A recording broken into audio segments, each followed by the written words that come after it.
Hello, good morning. My name is Ronald Holman, Event Director of the Amsterdam 2021 and Barcelona 2022 Exhibition and Conference. I'd like to welcome you to the virtual summit. This 3-day event consists of great webinar sessions each day and a lot of matchmaking sessions to improve your business in vegan, plant-based, functional and health ingredients. This is all organized to support your business and to increase your business for exports and finding your right business partners. So enjoy your 3-day virtual summit, and we hope to welcome you at the end of November this year in Amsterdam as an in-person event. Thank you very much and enjoy the business. Bye-bye.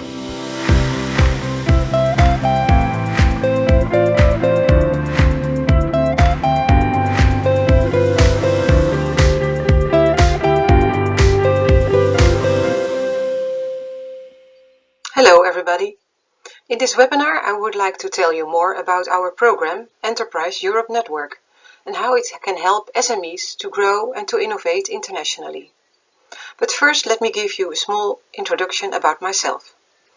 My name is Annemarie Destree and I work for Enterprise Europe Network at the Netherlands Enterprise Agency.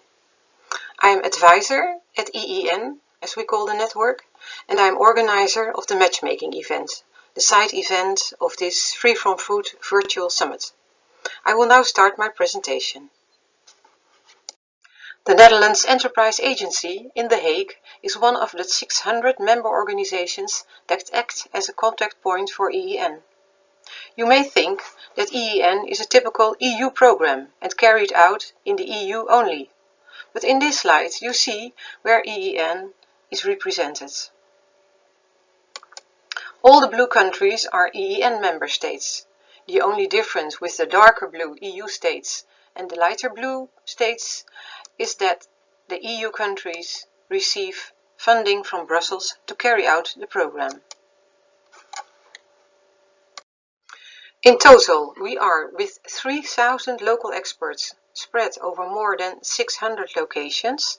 This can be universities or Chamber of Commerce, and we are located in more than 60 countries worldwide.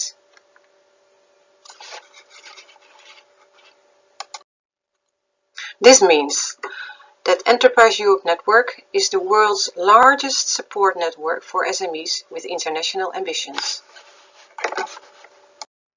The network is active in 17 different sectors, of which agro-food is one of the biggest. All advisors of the network are organized in so-called sector groups, and I am member of the sector group Agro-Food.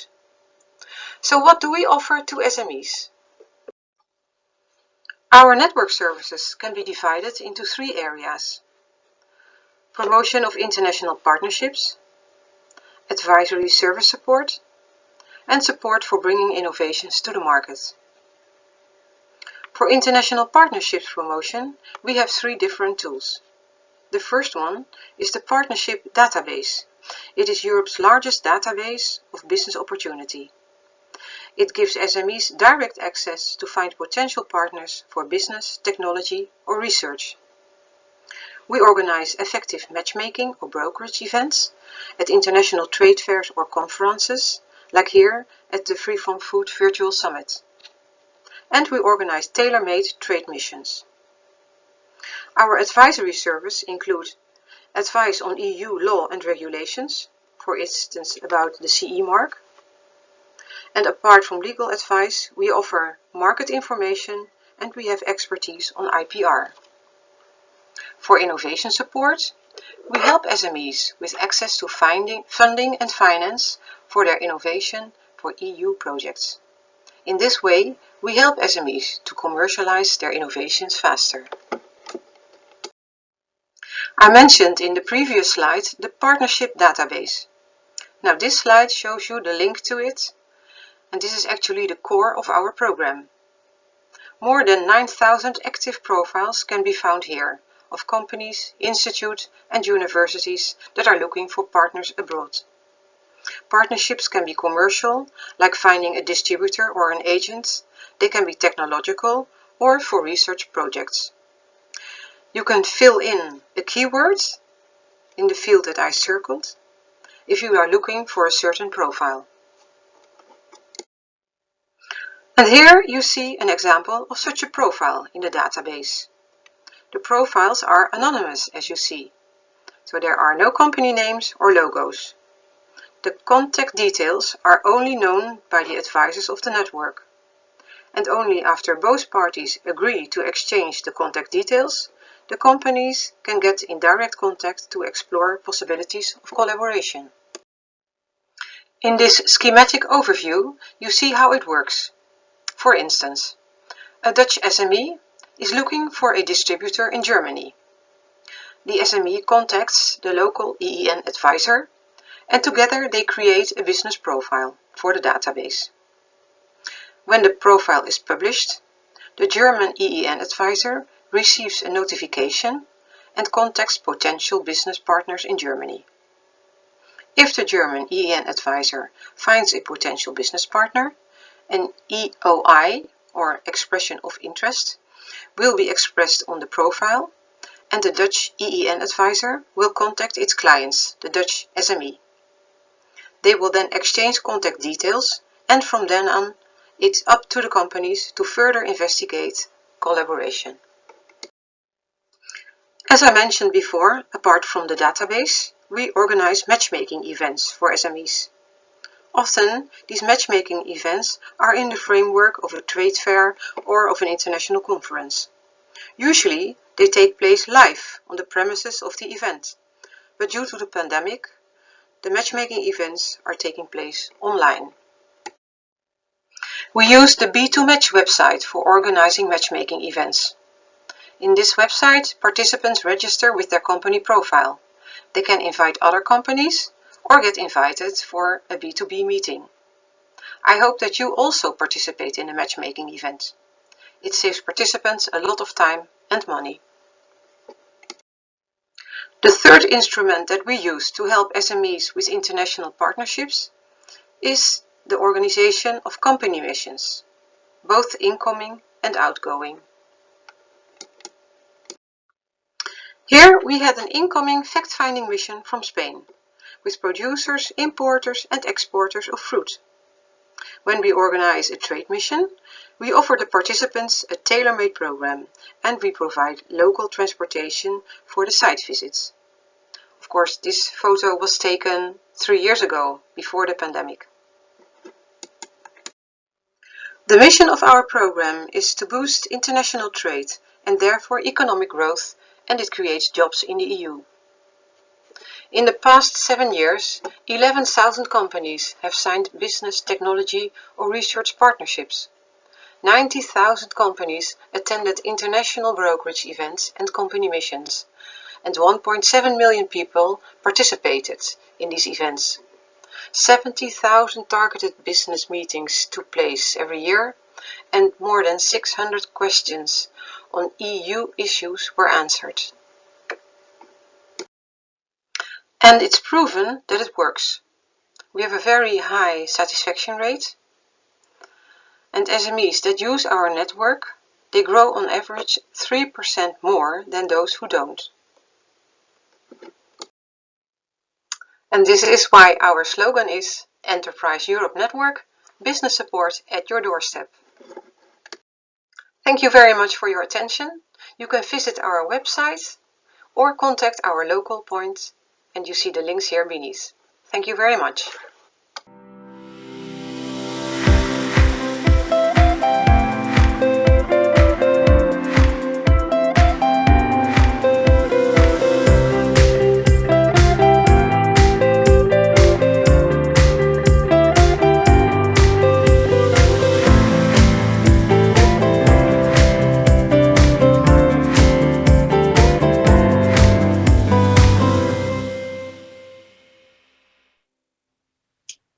Hello everyone, my name is Abhijit Sahota. I'm the president and founder of Ecovia Intelligence, and in this presentation I'm going to give you an overview of ethical labels in the food industry. First, a quick introduction to our company. We were established in 2001 as Organic Monitor. We changed our name to Ecovia Intelligence in spring 2017 to better reflect the range of services we provide. And the services we provide are market and technical research, business and sustainability consulting, seminars and workshops, and a sustainable food summit, which is usually hosted in Europe, North America, Latin America, and Asia Pacific. We have a virtual edition in Europe, beginning of June. We have another edition coming up in Latin America, end of November, and in North America in January 2021. If you need more information, please visit our website. And one of the premises of the Sustainable Food Summit is to cover new developments in eco-labels in the food industry. So if you need more information, I would suggest you have a look at that website. Now, when we talk about ethical labels, what are we really talking about? And the definition we like to use is that eco-labels is an eco-labeling scheme that represents some environmental, ethical, ingredient or sustainability attributes. The dominant eco-label in the food industry is organic. It was the first one which was introduced on an international scale, and today it represents the bulk of sales. The second one is fair trade, which is more about social impacts. And then we've got a range of others like Rainforest Alliance, Food Certified, Non-GMO, Project Verified, gluten-free, vegan, etc. In this diagram, we're giving you an historical perspective, just to show you this is not a new phenomena. The first eco-label which was introduced, which was for Demeter, representing biodynamic products, and that was almost 100 years ago. That was introduced in Germany. The Rainforest Alliance seal was introduced in 1987, the vegan trademark in 1990. At that time, we had many different organic logos, but the major ones were introduced in 2002. So the USDA National Organic logo, introduced by the American government. The EU introduced the organic logo in 2002. And the same year, the International Fair Trade mark was introduced. So for the two biggest eco-labels in the world, 2002 was a very important year. 2010, the Non-GMO Project Verified label was introduced, and that's been one of the fastest growing in North America since then. We've had RSPO in 2011, and quite a few developments in the last 10 years. And I've just highlighted two of the recent launches in 2020, Compact by Design by Amazon and UABT for ethical sourcing, introduced last year. Now, today in the food industry, we've got over 200 eco-labels. Organic is just one, fair trade is another, and we're seeing many different eco-labels which represent some environmental, ethical, or sustainability attributes. However, what's interesting in the last 10 years is we're seeing this, more and more eco-labels for single ingredients. RSPO was introduced over 10 years ago. We've got Bonsucro for sustainable sugar. We've got ProTerra certified and RTRS for sustainable soya. We've got Sustainable Rice Platform. The eco-label was introduced just about a year ago. And a new initiative is a Sustainable Coconut and Coconut Oil Roundtable. There's no eco-label for that yet, but we believe it's on the cards. And what we're seeing is this, more and more products are marketed on their eco-labels. And these products are marketed on their eco-labels because they represent sustainability attributes. So you've got Numi Organic Tea, which is certified organic, certified fair trade, and which is not seen there, certified non-GMO. Pukka, a UK brand, they've got two organic logos, Soil Association and the EU Organic Leaf. They have the Fair Wild certification, Fair for Life certification, and also they're a certified B Corp.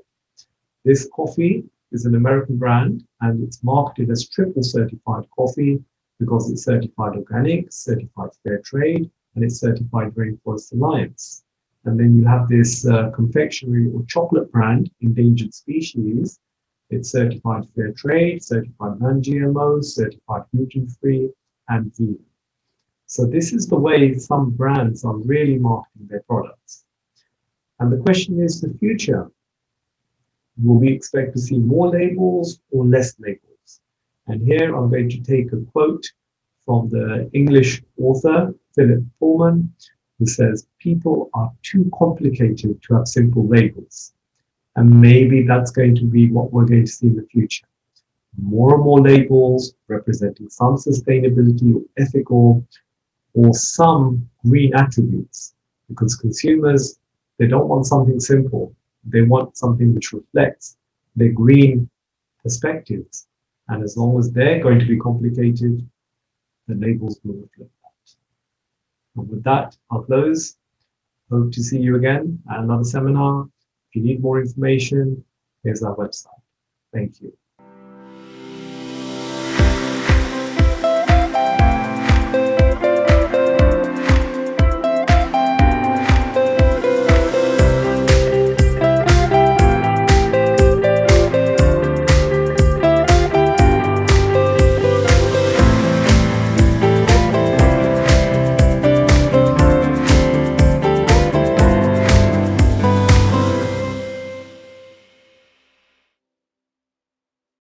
Hello everybody, my name is Guido Jacobsen. I'm from the company Export Partner in the Netherlands, and today I'm going to tell you a little bit about the free from market in Europe. First, let me share my screen with you.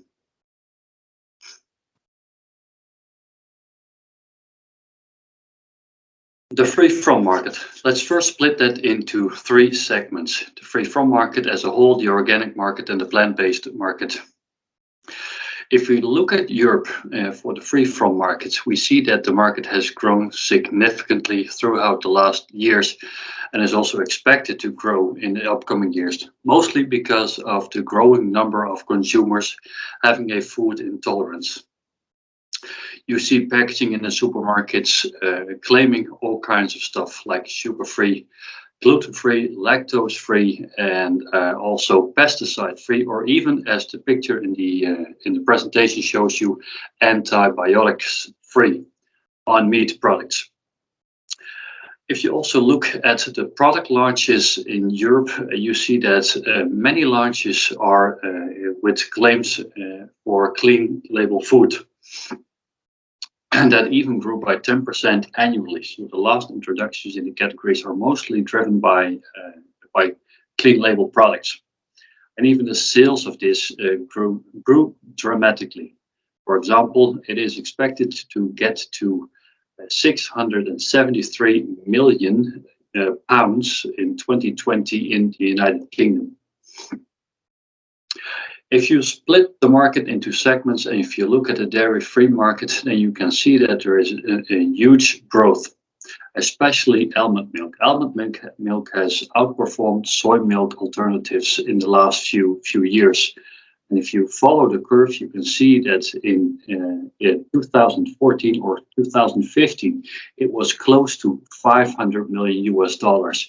And within the next 10 years or even up to 2025, this will reach a value, accumulated value, almond milk and soy milk of way over 4,000 US. Dramatic growth.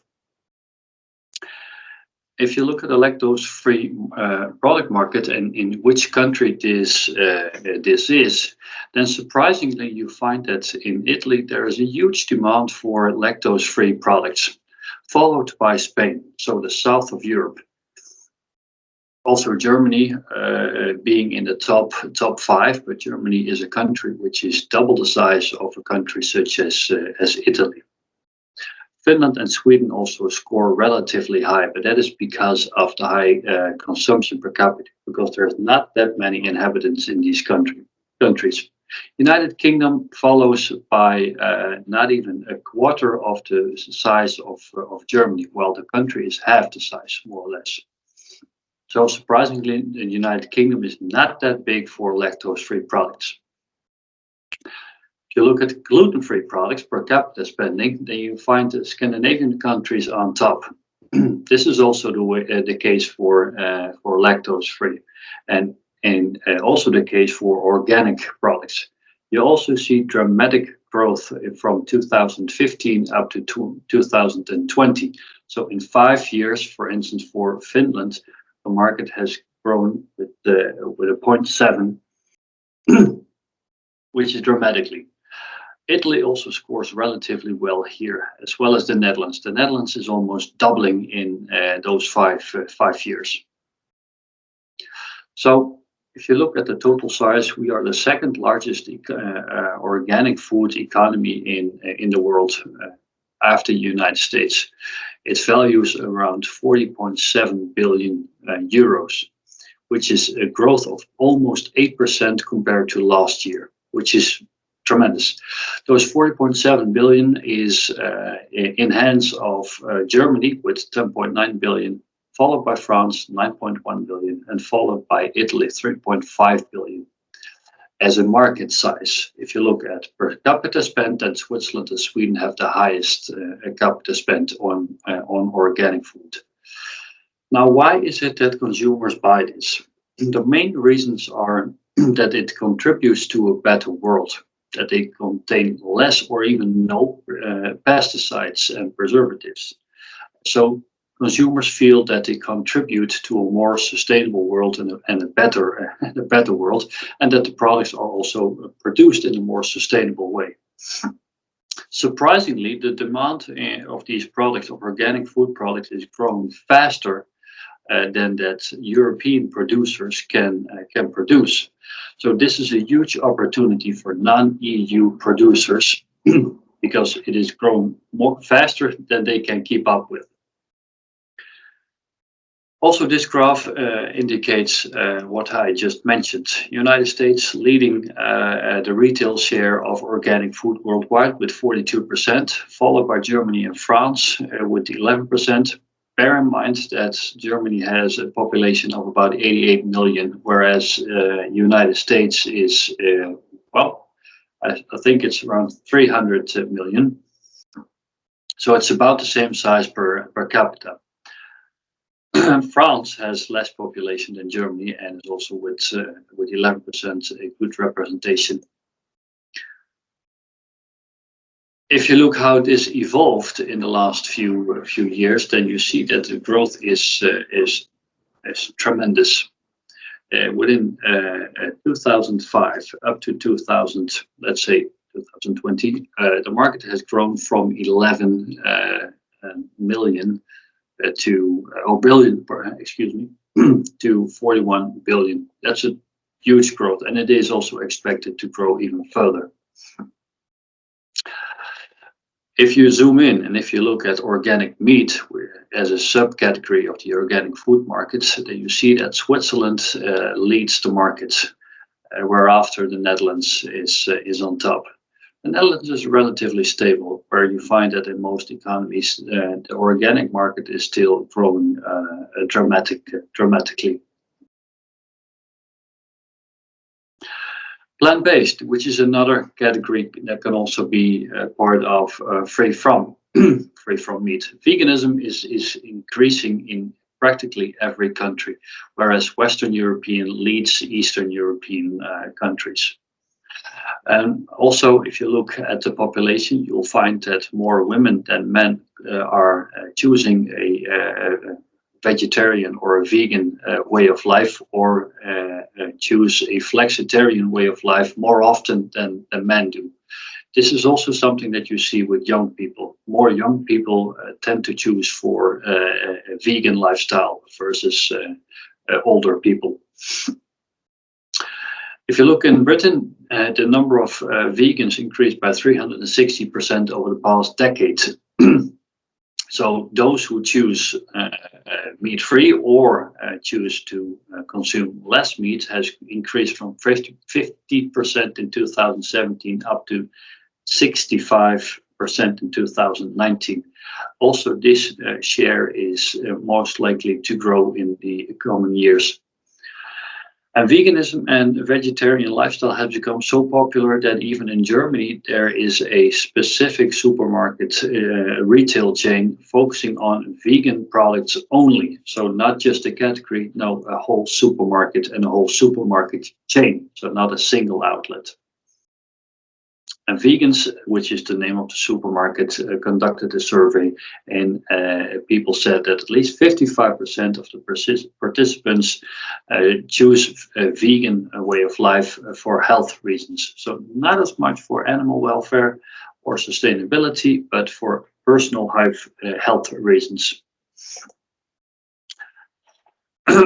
This number is also expected to grow over the years, whereas in, for instance, the Netherlands, the level of the number of vegan people was not even 2% a decade ago. Now it is up to 5%, which is in most countries the case. So on average, it's 5%.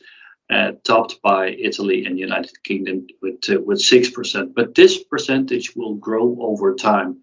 Why? Because it's mostly the young people who choose at an early age for a vegan lifestyle, and once they choose vegan, they hardly ever turn back to non-vegan anymore. So the more young people will do so, when they grow older, they will still be vegan. So this share will grow.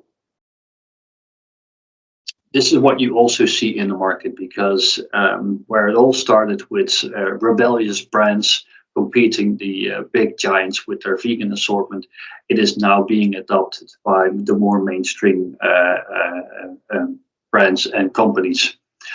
IKEA, famous for its meatballs, is now also serving a vegetarian alternative for their, or even a vegan alternative for their popular meatballs. This is also done by Lidl. Lidl is following the Beyond Burger, which is a copy of Beyond Meat, of course, for the as a burger alternative. So every retailer in the market, every supermarket retailer in the market has its own private label in meat alternatives nowadays, meaning that the market is getting more mature and getting more and more picked up by people and by players. You can also find all the quick service restaurants having meat alternatives on their menu card.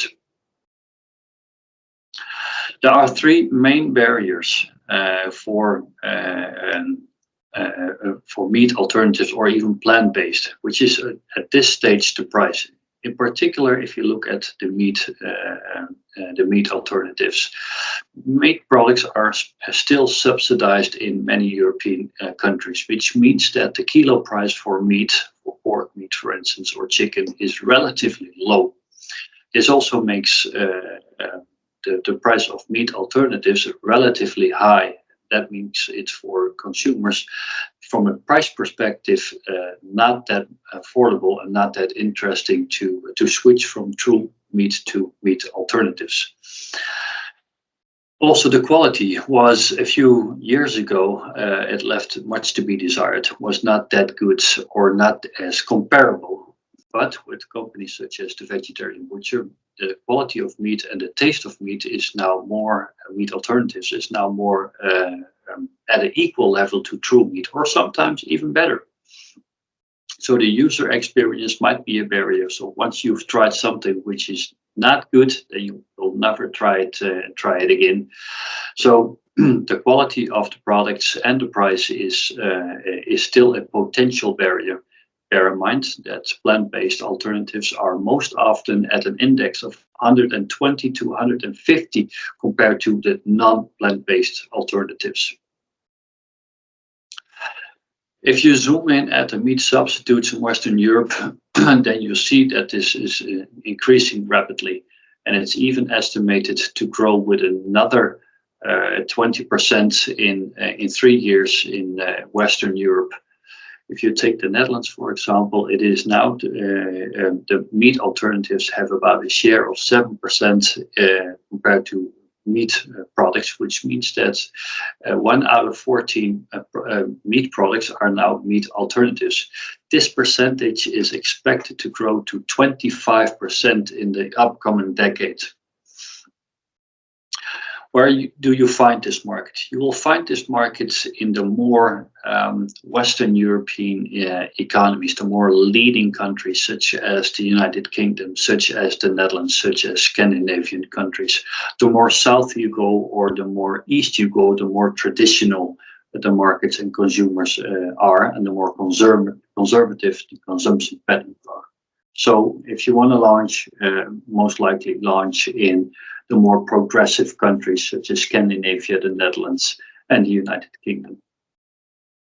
So the major outtakes from this brief presentation is that the free from market is increasing rapidly in the last few years and is also to be expected to increase rapidly in the upcoming years. The second outtake is that the European producers most often cannot keep up with the demand. So demand is rising more faster than they can produce. So this opens opportunities for non-EU manufacturers and brands. It's now the moment to step in. Key countries are still the United Kingdom because of its market size and the adoption of free-from alternatives. Also Germany, because of the market size is in particular organic foods. It is the largest organic market, not per capita, but as a whole. And also the Netherlands. We have a large vegan population and meat alternatives markets. And we are also fairly okay in adopting new products, in particular free from alternatives. Next to that, the Netherlands is most often a test market. So if you can make it here, you can make it in the rest of Europe. All right. Thank you for watching, and should you have any question, feel free to reach out to me at Export Partner in the Netherlands. You will find my contact details below. Thank you very much.